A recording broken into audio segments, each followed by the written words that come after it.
Welcome, everyone, to the Media Room. I'm your host, Carolee Moore, founder of the Podcast Pitching Society. This isn't your typical interview show. Each episode is a professional grade conversation designed specifically to showcase your story, your message, and your expertise in a way that positions you as the obvious choice for podcast hosts and their audiences. Today, I'm joined by Zoe Martin, and we're diving into documenting legacy through film. Let's get into it. Welcome to the Media Room, Zoe. Hi, Carolee. Okay, so first of all, before we get into anything else, I would love for you to give our audience just a bit of a breakdown of who you are and what you do and who you do it for and all the things. Awesome. I would love to do that. Zoe Martin. And this business that I do, it's actually a pivot. I was a headshot and brand photographer previously, and then my world cratered after losing my sister Christina to breast cancer. It was an incredibly emotional time. There's several months I didn't even work because she left some things undone. Her daughter, her only child, was supposed to have letters, milestone letters that she'd written to her, but just days before she passed away, she asked me to get them, and I found out that she hadn't written on any of them. And I completely panicked. She wasn't well enough to hold her own cup. I knew she couldn't write these letters. And so I took out my phone and I recorded her saying what she wanted to say. And unfortunately, she wasn't clear enough in her thoughts to be able to leave intentional messages. And so after she passed, I decided that I would do that for other people in her honor. So I'm really documenting legacy so that other people have the opportunity to say what they want to say with clarity, in their own voice, with their own expression, and be able to pass that down to future generations. And that's really what I do. It's in honor of Christina. I absolutely love your mission and honestly your strength to do what you do on a day-to-day basis. I'm curious, a lot of people, and I'm a lot of people, a lot of people run away from grief and those feelings, those overwhelming feelings of loss when they go through, like you said, their world cratering. And you have decided instead to not just like jog, but sprint all the way into it. And I'm curious why. Why take this approach? Why, I guess, run toward the thing that, of course, has completely shifted your world? I think it's more valuable to me to see the need and to fulfill the need for other people now because I missed that opportunity with Christina. I did record videos for other people, for their businesses, their brand, but I just never considered a legacy and how someone's life story will go with them to the grave unless somebody documents it. And now that I missed that opportunity, it's in my face, and I can't unsee now that so many people lose the opportunity because they don't plan for it and they don't think about it. So I just want to be able to fill the void of my loss with other people's opportunities to fulfill theirs. I think that you're amazing. I think what you're doing is incredible and so needed. And now that we've seen it, right, from the beginning of time, whether it was cavemen writing on walls, trying to leave something, until we had parchment and folks were writing letters. And I think now, to your point, it's like we now have video and photos and all that. Like, this is now our new way of doing it, and we should be a lot more intentional.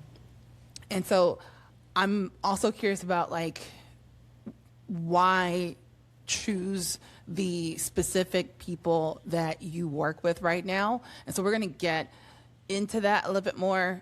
And I know that most successful people assume that they have time later to capture what matters, to do all the things. But based on your experience with Christina, when did you start seeing that same pattern in high achieving clients that you work with, that they just kind of assume that they'll have time later? Yeah, well, high level achieving people, they plan. They're great at planning, right? They are talking to their wills and trust attorneys and their financial advisors, and they've got their stocks and their bonds. So they have this incredible level of intention when it comes to their finances. But when it comes to explaining, this is how I accumulated this wealth, or this is how your parent or your grandparents passed this on to the family, and this is, the whole story behind it, they're intentionally planning this financial succession, whether that be a home or a business, however that works into their wealth.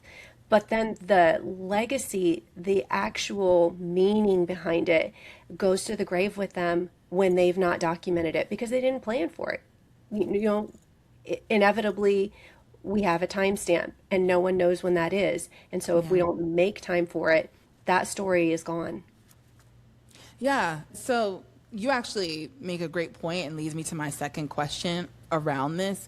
Why do you think that so many of these people, so when I say these people, I mean folks that have done really incredible things, they've probably lived a really long life, they've done and made incredible impact on the world, but they struggle so much with preserving their emotional inheritance versus their financial inheritance? Why do you think they struggle so much with that? Yeah, I think high net worth individuals, even celebrities, we learn about these people that didn't plan even for their financial futures. So, they did not plan for documenting their life story. I think that okay, we're going to back up on that one. Okay. Because I'm talking to the caregivers. I think that high net worth individuals and celebrities, they're thinking about the here and now, and they're not thinking about the future as far as future generations. So you as the child, there's questions you haven't asked your parents, and I'm guilty of this. I've actually got it on my calendar this year. I'm connecting with my parents to record their stories because there's things that I want to know. There's bits and pieces of stories that I think as children we miss. We know they're like in the back of our mind, we want to know, but we don't ask. Not only are we not asking, but then we're not documenting it. And so who knows in 20, 30 years if we're going to remember that, and are we going to pass it on? So it's invaluable that we make time, like schedule a time to meet with someone like me, a personal historian, a documentarian that can actually record these and even draw out stories, which the conversation to me is gold. I absolutely love to hear other people's stories. And when I have that conversation, it just, I pull from people, and it's such a beautiful moment when I see that connection, and I'm able to know that this family is going to have something that they'll be able to cherish forever. So I think it's just a beautiful opportunity, and everyone needs to do it. Yeah, I agree. So now someone might push back and say, well, yeah, I will do that. My parents are probably in their 50s or 60s. They're not old enough yet. I have time.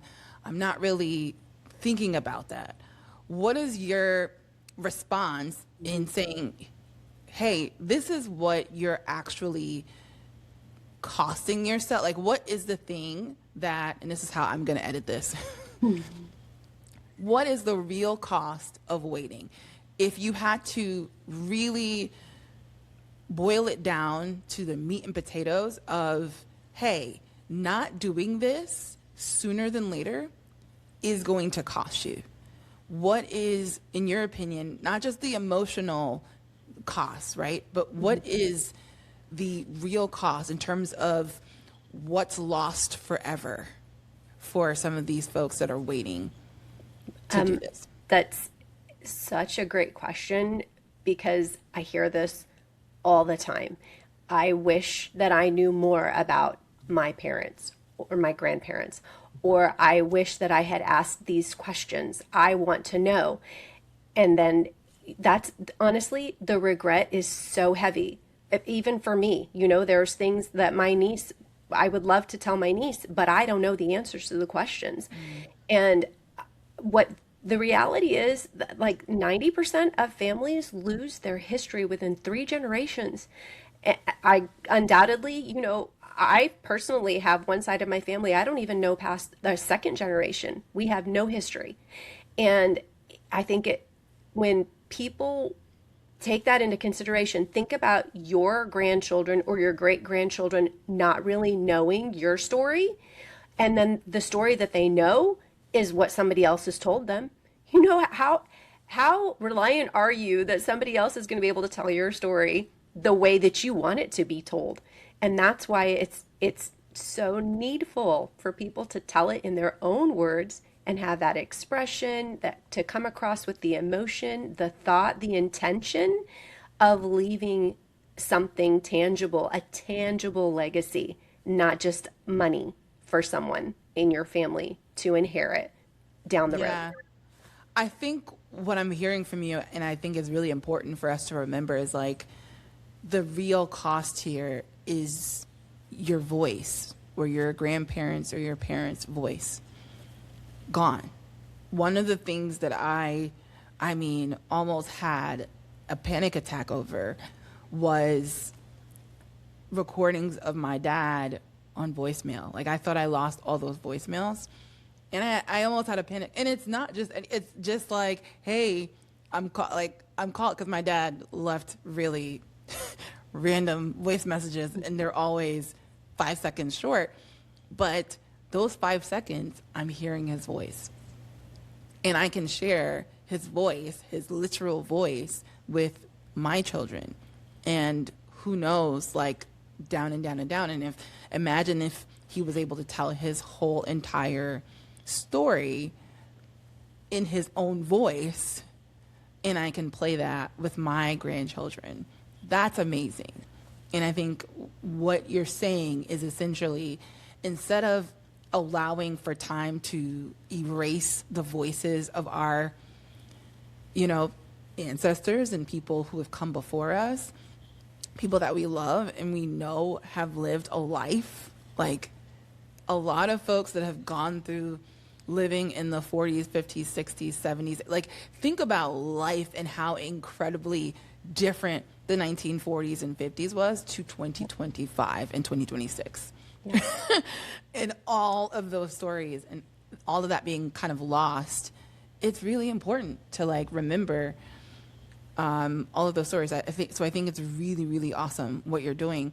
My last question to you, though, is what would you actually say to someone listening right now who knows they should be capturing their parents' stories or even their grandparents' stories or their own stories, but keeps putting it off?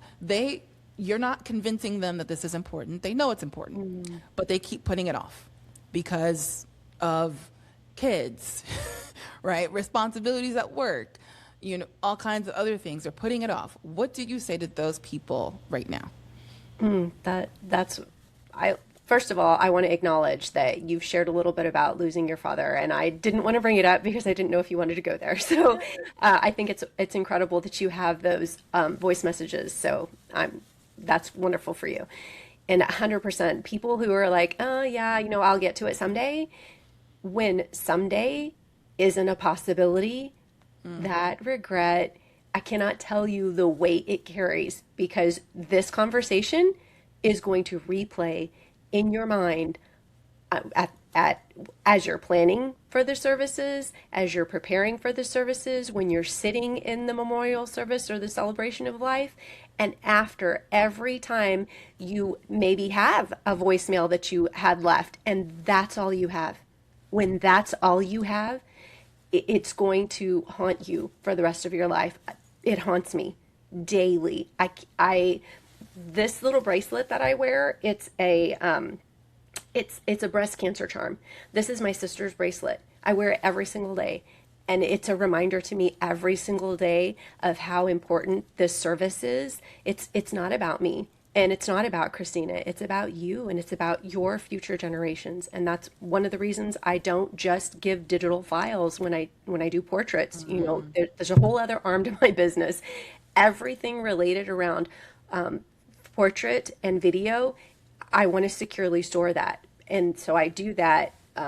It, it, it, it is just a piece of the puzzle. And I think too, maybe people think it's a really time consuming thing. You know, people's stories could take a really long time to tell, but we'll do a consultation where I will go into which story are we going into, and we can cater this to centralize around a certain timeline or a certain story. Or we can, I think the biggest thing that I want people to hear is that this is something that we do now because you never know, and then we could do it again later, whether that be next year or 5 years or 10 years or a milestone like a 50th anniversary or a retirement party, something later. So do it now and we can do it again. We can always do it again. That's a great reminder, is like, just because you do this process now does not mean like, okay, this is it. It's one time, I'm done, or it's too early, right? You know, because first of all, we're not guaranteed tomorrow. So it's never actually too early. And I think that's a huge reminder of how fickle and really how short life is in the grand scheme of things. So, Zoe, thank you so much for this conversation. I cannot say how much, again, because of my own personal experience, your service is needed, it's necessary, and it's very impactful. And the fact that you're doing it in honor of your sister, turning pain and regret into purpose work, is an incredible thing to do. So thank you so much for joining us again on the Media Room. And we will see you in our next episode.